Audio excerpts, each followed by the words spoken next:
Hi everybody, Becky Strayer here from Naya Clinic, and in today's video I will be talking about 4 main tips I have to make sure that we are keeping our children healthy, and especially our teens healthy with their cell phone use and technology use.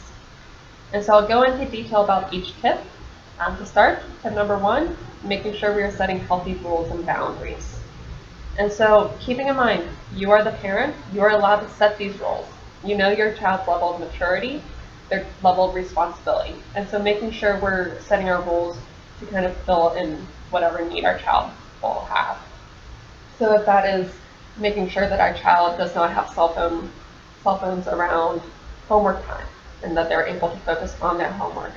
After 9 p.m., cell phones go with the parents, and that the parents are allowed to have the password so they can look and make sure that our children are using cell phones in an appropriate way. You're allowed to take your child's cell phone away if you feel like they're ever being inappropriate with it. And so it's important to set these rules and boundaries and being clear about what these are for your kids. And that goes into tip number 2, being consistent about these rules.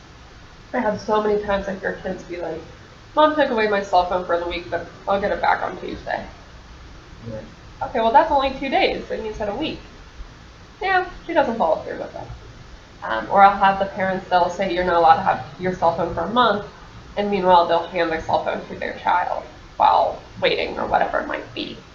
And so making sure that we are being consistent, that we are being clear about our rules and following through with these rules. Our kids need to know what that rule is and that we will follow through with it. That teaches them trust and teaches them discipline. And as the parent or guardian, we need to be the ones that are doing that.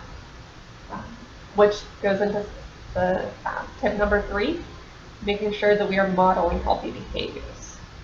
And so a lot of times I'll hear parents say to their kids, do what I say, not what I do. Very rarely does that work. Kids learn best by modeling, by seeing what it is that their parents are doing, and that is how they will act.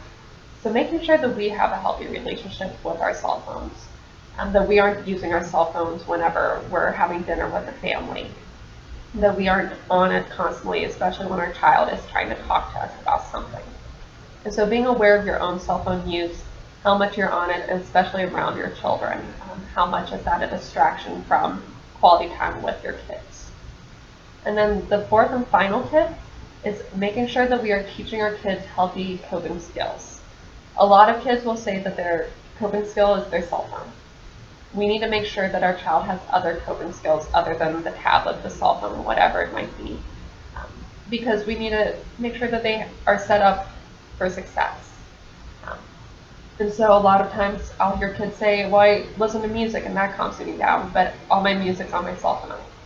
Okay, so you don't need your cell phone. Let's get you an iPod Shuffle. Let's just play on the computer instead, the music on the computer.